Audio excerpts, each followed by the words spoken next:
എപ്പോഴും ശാന്തി. തെറ്റുകൾ തിരുത്തിക്കൊണ്ടേ മുന്നോട്ട് പോവുക. സത്യത്രേതായുഗം 2500 വർഷം സുഖത്തിന്റെ, സന്തോഷത്തിന്റെ, ഐശ്വര്യത്തിന്റെ ഓണം തന്നെയായിരുന്നു. ആർക്ക്? 9 ലക്ഷത്തിൽ നിന്ന് തുടങ്ങിയിട്ട് 33 കോടി ദേവ ആത്മാക്കൾക്ക്. അപ്പൊ അത് കൃത്യമായിട്ട് ബാബ തെരഞ്ഞെടുത്ത് ഇങ്ങോട്ട് എത്തിച്ചിട്ടുണ്ടെങ്കിൽ, ഇല്ലെങ്കിൽ ബാബയുടെ ഈ അറിവ് അങ്ങ് വീട്ടിലേക്ക് എത്തിയിട്ടുണ്ടെങ്കിൽ മനസ്സിലാക്കുക, ചെറിയൊരു കാര്യമൊന്നുമില്ല. 63 ജന്മം ദ്വാപര കലിയുഗം. ദ്വാപര കലിയുഗത്തിൽ വാമമാർഗത്തിലേക്ക് പോയി എന്നതൊരു ഭാഗം. എന്നാലും ആ 63 ജന്മത്തില് വിവിധ പ്രയാസങ്ങളും കാര്യങ്ങളൊക്കെ നേരിട്ട സമയത്തും ഭക്തി എത്രത്തോളം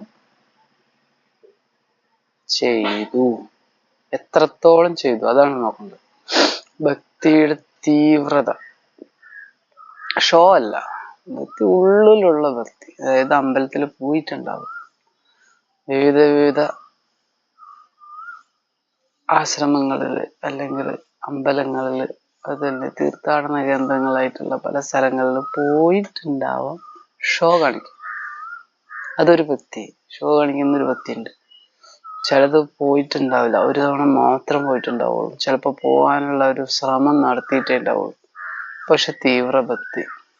നമ്മുടെ സിനിമയിൽ ഉദാഹരണം പറയുകയാണെങ്കിൽ നന്ദനത്തിൽ ഗുരുവായൂർ അമ്പലത്തിന്റെ തൊട്ടടുത്തായിട്ടും ബാലാമണിക്ക് കൃഷ്ണന്റെ സാന്നിധ്യം പോണം എന്ന് ആഗ്രഹം ഉണ്ടെങ്കിലും വീട്ടുപണിയും കാര്യങ്ങളൊക്കെ കഴിച്ചിട്ട് കർമ്മം കണ്ടോ, ആ ഒരു വീട്ടിലെ കർമ്മം ചെയ്ത് തീർത്തിട്ട് അമ്പലത്തിലേക്ക് പോകാൻ കഴിയുന്നത് അവസാനത്തെ ഒരു സമയമായിട്ട് നമ്മൾ ആ സിനിമയിൽ കാണുന്നുണ്ട്. അതുപോലത്തെ അവസ്ഥയുള്ള ചില ആളുകളുണ്ട്. പക്ഷെ അവിടെ ആ തീവ്ര ഭക്തിയാണ് കാണിക്കുന്നത്.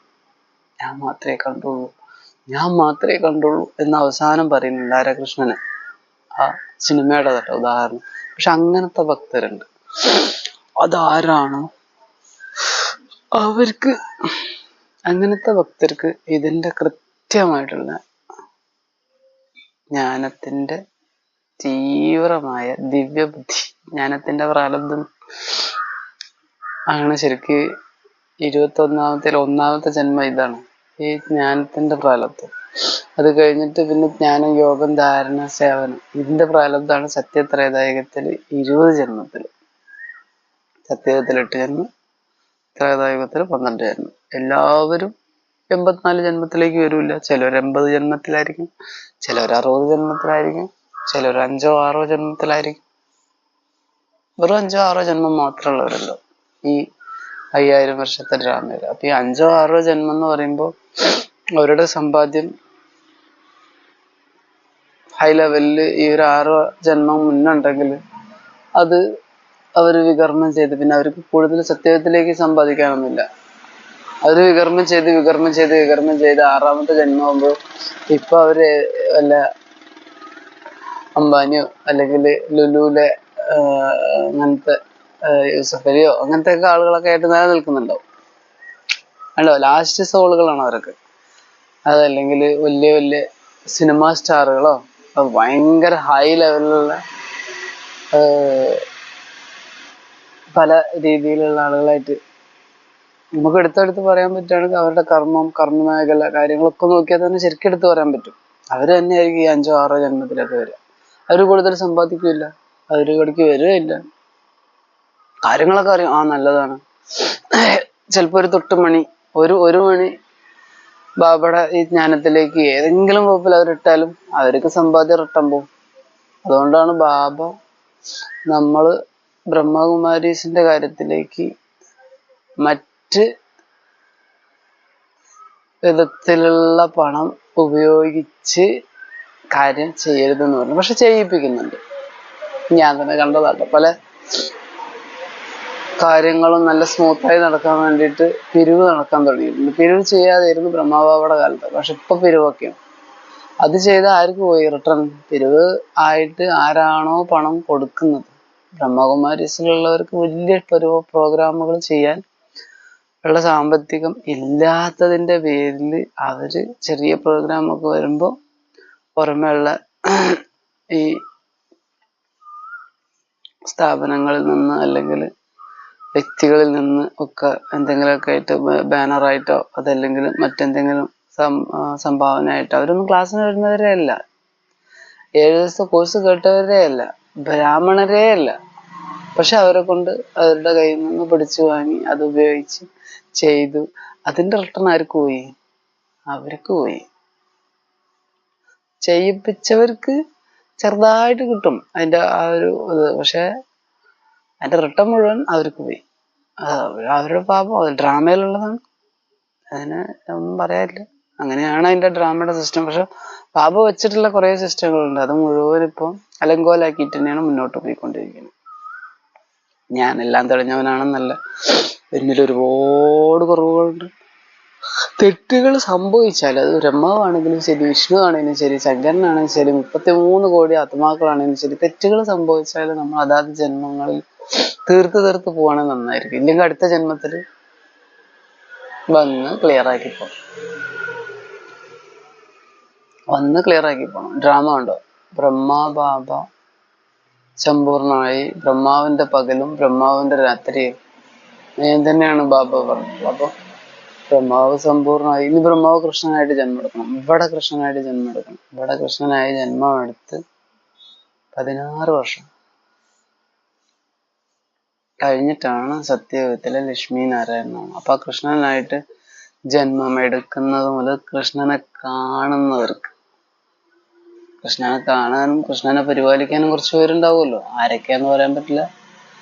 അവർക്കറിയാം കൃഷ്ണൻ എന്തൊക്കെ ബാക്കി തീർക്കുന്നുണ്ട്. അല്ലെങ്കിൽ ഭഗവാന് കൃത്യമായിട്ട് അറിയാം എന്തൊക്കെയോ കൃഷ്ണന് ചെയ്യാനുണ്ട്. ദൃഷ്ടിയിലൂടെ, ചിന്തകളിലൂടെ. കൃഷ്ണനായി ജന്മെടുത്തു, കർമ്മം ചെയ്യണ്ടേ? എന്തെല്ലാം കർമ്മം ചെയ്യണം? രാധയായി ജന്മെടുത്തു, രാധയ്ക്ക് കർമ്മം ചെയ്യണ്ടേ? ഇതേ കലിയുഗത്തിലാണ്, സംഗമയുഗത്തിൽ, ഈ പുരുഷോത്തമ സംഗമയുഗത്തിൽ. പക്ഷെ അവരുടെ വൈബ്രേഷൻ ഹൈ ലെവലായത് കാരണം അവരുടെ ചുറ്റിലും ഒരു ഉറുമ്പിന്റെയോ ചിതലിന്റെയോ ഒരു കൊതുകിന്റെയോ കൂറയുടെയോ മൂട്ടയുടെയോ പാറ്റയുടെയോ ഉപദ്രവം ഉണ്ടാവില്ല.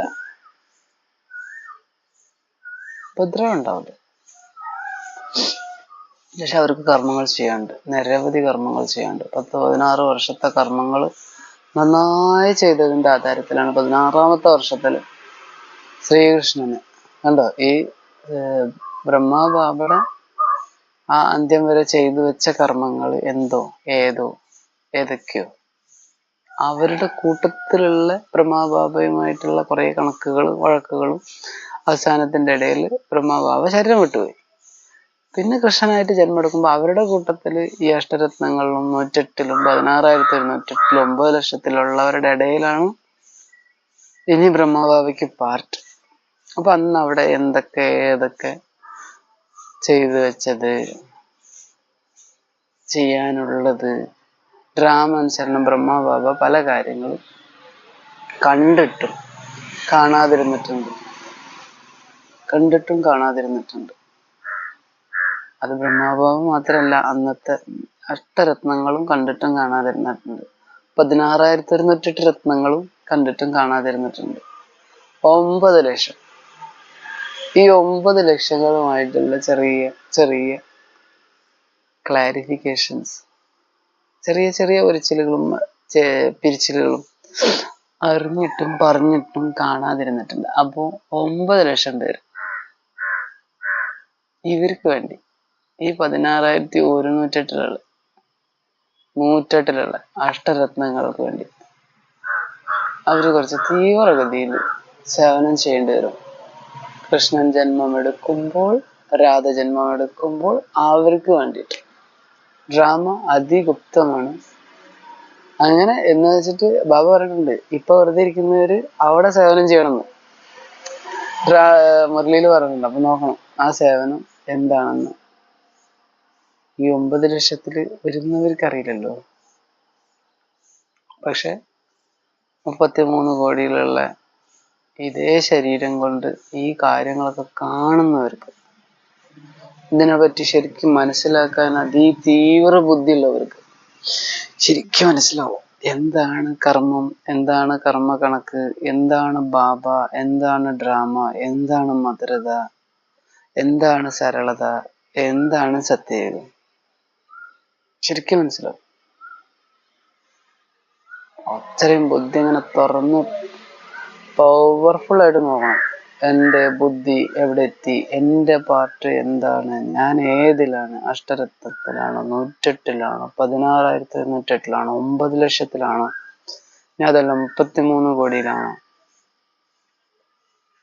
എല്ലാം 33 കോടിയിലാണെങ്കിലും ശരി, 9 ലക്ഷത്തിലാണെങ്കിലും ശരി, ഏതിലാണെങ്കിലും ഉത്തമം മധ്യമം കനിഷ്ഠം നോക്കണം. ഉത്തമം മധ്യമം കനിഷ്ഠം ചെറിയ കാര്യമൊന്നുമല്ല. ഓരോരോ ഇതിലും കാറ്റഗറൈസ് ചെയ്യും. അങ്ങനെ ഉണ്ടെങ്കിൽ മാത്രമേ ഈ പരമാത്മാവിന്റെ കോടിയിലും ചിലർക്ക് മനസ്സിലാവുന്ന പരമാത്മാവിന് അത്രയും തീവ്രഗതിയിൽ മനസ്സിലാക്കാനും ആ ബാബയെ ഉപയോഗിച്ച് സ്വയം സമ്പന്നമാവാനും സർവ്വഗജനേക്കാൾ സമ്പന്നമാവാനും ആക്കാനും. നമ്മളെ പണി എന്താ? പതീതത്തിൽ നിന്നും പാവനമാവുകയും ആക്കുകയുമാണ്. മനസ്സ വാച കർമ്മണ ചെയ്തു വെച്ചിട്ടുള്ള കാര്യങ്ങൾ ആക്കുക തന്നെ വേണം, ആവുക തന്നെ വേണം. ഓരോരുത്തരും ചെയ്തുകൊണ്ടിരിക്കുന്നുണ്ട്. ഞാൻ ഈ ചെയ്യുന്നതും എനിക്ക് വേറെ കർമ്മങ്ങൾ ചെയ്യാൻ അറിയാഞ്ഞിട്ടോ ഇല്ലാഞ്ഞിട്ടോ ഒന്നുമല്ല. കുറച്ച് സമയം എന്തായാലും ഇതിന് ചെലവഴിക്കണം. ഒരു 10-15 മിനിറ്റിന്റെ വീഡിയോ ചെയ്ത് അപ്ലോഡ് ചെയ്യണമെങ്കിൽ ഒന്ന് എനിക്ക് ഡ്രാമാനുസരണം പാർട്ട് ഉണ്ട്, കർമ്മം ഇതിലുണ്ട്. രണ്ടാമത്തത് ഇതിനു വേണ്ടി ഞാൻ ചെലവഴിച്ച് ചെയ്യുമ്പോഴേ എൻ്റെ പാപത്തിൻ്റെ അത് 1, 2, 3 പേര് ഇത് കണ്ട് അവരുടെ കാര്യത്തിലേക്ക് എടുക്കും. ഞാൻ കൂടുതൽ ആളുകളിലേക്കൊന്നും പറയുന്നില്ല. ഇപ്പൊ 5 പേരെങ്കിലും കാണുന്നുണ്ട്. അവര് ഇതിൽ നിന്നും എന്തൊക്കെയോ എടുക്കുന്നുണ്ട്. എടുക്കാനില്ല എന്നുണ്ടെങ്കിൽ അവരിത് കാണൂല, വിട്ടിട്ട് പോവും. അപ്പൊ ഒരു 5 വ്യൂവേഴ്സെങ്കിലും മിനിമം ഇപ്പൊ ഇതിലുള്ളത് കൊണ്ടാണ് ഞാനിത് ചെയ്യുന്നത്. ഇനിയിപ്പോ ഒരു വ്യൂവേഴ്സ് ഇല്ലെങ്കിൽ ഞാൻ പറയുള്ളത് പറയട്ടെ. കാരണം എന്നെ സംബന്ധിച്ച് ഡ്രാമയിലൊരു പാർട്ടാണ്. ഒരു വ്യൂവർ ആണെങ്കിലും അല്ലെങ്കിൽ 5 വ്യൂവർ ആണെങ്കിലും അത് 1 കൊല്ലം കഴിഞ്ഞിട്ടോ 10 കൊല്ലം കഴിഞ്ഞിട്ടോ വന്ന് കണ്ടാലും പ്രശ്നമൊന്നുമില്ല.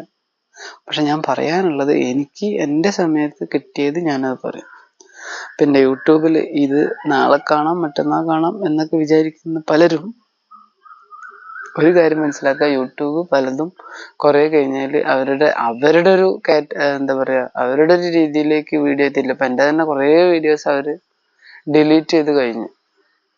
അത് എൻ്റെ ഉത്തരവാദിത്തമല്ല. ഞാൻ ആ സമയത്ത് എന്തൊക്കെയോ പറയാനുള്ളത് അന്നത്തെ എൻ്റെ ബുദ്ധിക്കനുസരിച്ച്, അത് സാധാരണ ബുദ്ധി, ഇപ്പൊ സാധാരണ ബുദ്ധി തന്നെയാണ്.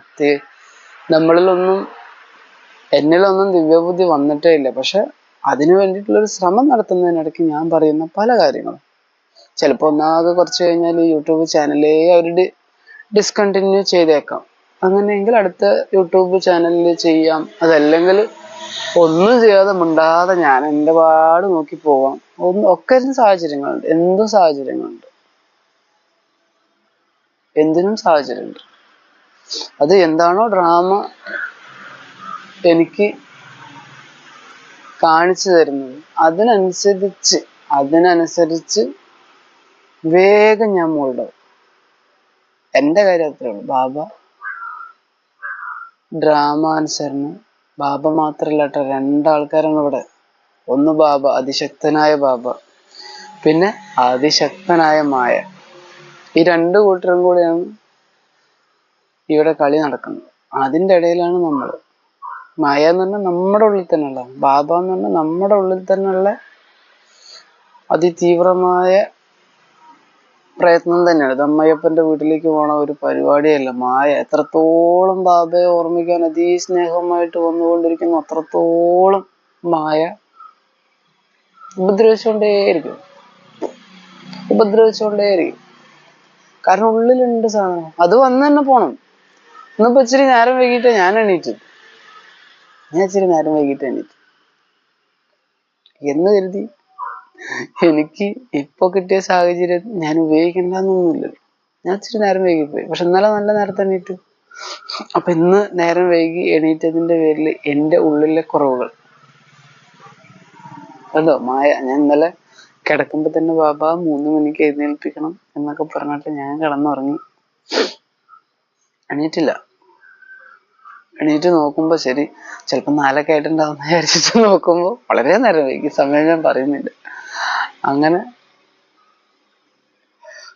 എന്തെങ്കിലും കാരണം ഉണ്ടായിരിക്കാം. അതിന് എന്ത് കാരണം എന്ന് ഞാൻ പഠിച്ച് ഞാൻ തന്നെ അതിനെ ക്ലിയർ ആക്കണം. കാരണം അത്യാവശ്യം നന്നായി ഉറങ്ങുന്ന വ്യക്തി തന്നെയാണ് ഞാൻ. എൻ്റെ ഉള്ളിലെ മായ എന്ന് പറഞ്ഞാല് സുഖലോലുപതയാണ് എല്ലാം. കാരണം ഉറക്കം തന്നെ പാപമില്ലല്ലോ. ഇച്ചിരി നേരം വൈകി എണീറ്റു, പാപം ചെയ്തില്ല, മഹാപാപമൊന്നും ചെയ്തില്ല. പിന്നെ അനവധി നിരവധി പാപങ്ങൾ അറിഞ്ഞോ അറിയാതെ ഞാൻ ചെയ്തിട്ടുണ്ട്. അപ്പൊ അതിന്റെ സെറ്റിൽമെന്റും കൂടെ. അപ്പൊ എൻ്റെ ഉള്ളില് ഒരിച്ചിരി ഇത് വേണ്ടേ, കുറ്റബോധം വേണ്ടേ? വേണം, ഇച്ചിരി കുറ്റബോധം വേണം.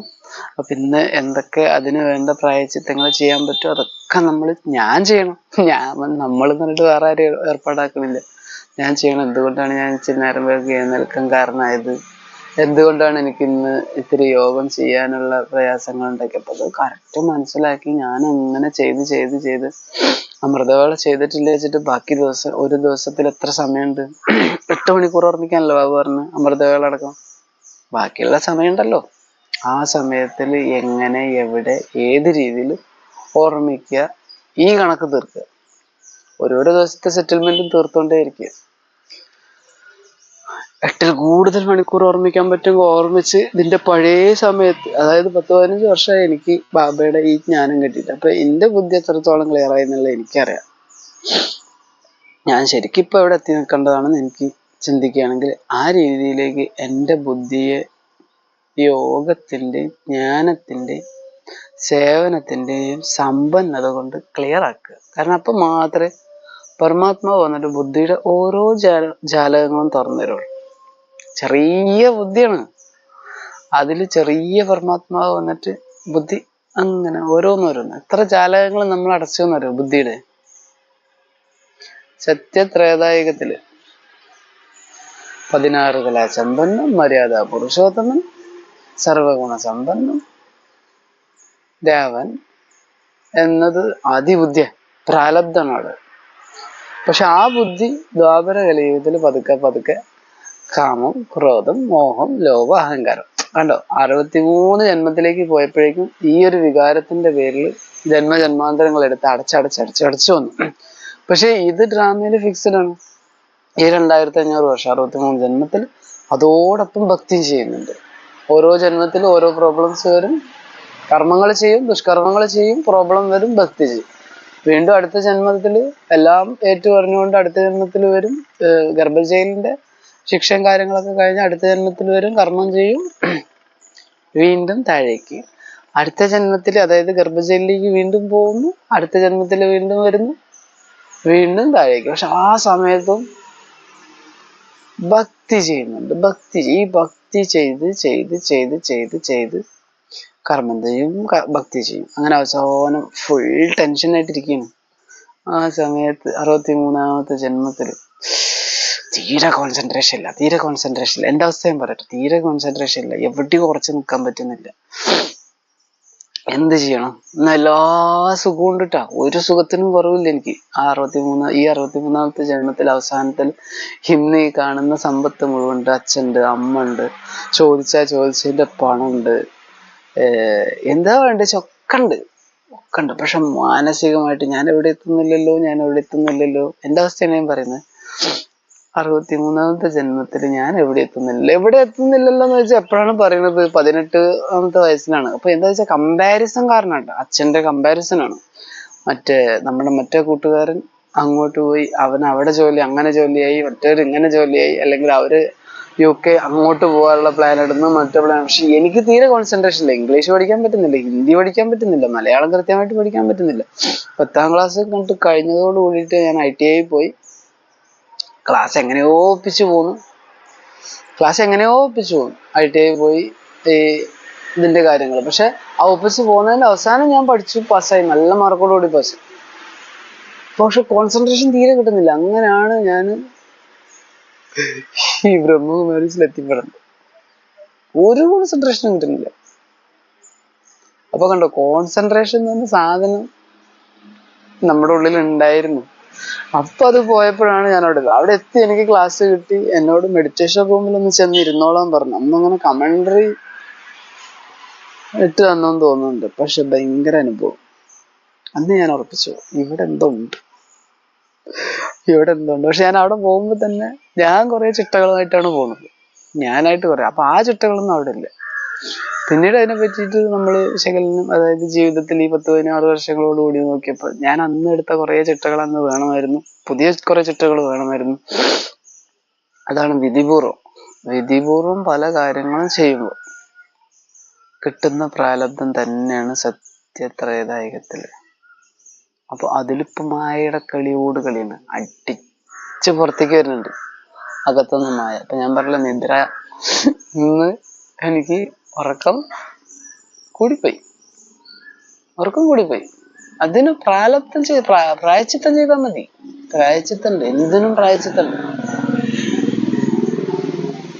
അമ്മായിപ്പന്റെ വീട്ടിലേക്ക് പോകുന്ന അത്ര എളുപ്പമുള്ള പണിയല്ല. പക്ഷെ ഈ ദിവ്യബുദ്ധി തുറക്കണമെങ്കിൽ, ഓരോരുത്തർക്കും അവരവരുടെ രീതിയിൽ ദിവ്യബുദ്ധി തുറക്കണമെങ്കിൽ കർമ്മം മാറ്റി തന്നെ ആവണം. കൂടുതൽ സമയം പറഞ്ഞു ഇനിയിപ്പോ ഇത് മൊത്തം എഡിറ്റ് ചെയ്ത് അതില് അങ്ങോട്ട് കയറ്റണം. ഞാൻ 2-3 വീഡിയോസ് ഇങ്ങനെ ഇട്ടതില് മ്യൂസിക് ഇട്ടിട്ട് ഞാൻ ചെയ്തിട്ടുണ്ടായിരുന്നു, മ്യൂസിക് ഇടാതെ ഞാൻ ചെയ്തിട്ടുണ്ടായിരുന്നു. ആരും കമന്റ് ഒന്നും ഇടുന്നില്ല. അപ്പൊ എന്റെ സമയം ഈ മ്യൂസിക് ഇടണമെന്നുണ്ടെങ്കിൽ കുറച്ച് സമയം ചെലവാക്കണം. അപ്പോ അത് വേണമെന്നുണ്ടെങ്കിൽ അങ്ങനെ ചെയ്യാം, അത് വേണ്ടെന്നുണ്ടെങ്കിൽ അങ്ങനെ ചെയ്യാം. എന്തായാലും 4-5 പേര് കാണുന്നുണ്ടല്ലോ. നിങ്ങളുടെ അഭിപ്രായത്തിൽ കാണുന്നില്ല. അപ്പൊ ഞാൻ എനിക്കിഷ്ടമുള്ള പോലെ ചെയ്യും. നിങ്ങളൊരു ചെറിയ അഭിപ്രായങ്ങൾ, ഈ വീഡിയോ എങ്ങനെ ആയാൽ കൊള്ളാമെന്നോ അല്ലെങ്കിൽ അങ്ങനെ ആയാൽ കൊള്ളാമെന്നോ തരാണെങ്കിൽ അതിനനുസൃതമായിട്ട് എൻ്റെ സമയം, സന്ദർഭം, സാഹചര്യം എന്നിവയ്ക്കനുസരിച്ച് എന്നാലാവുന്ന വിധത്തിലുള്ള സഹയോഗം ചെയ്യാം. ഓം ശാന്തി.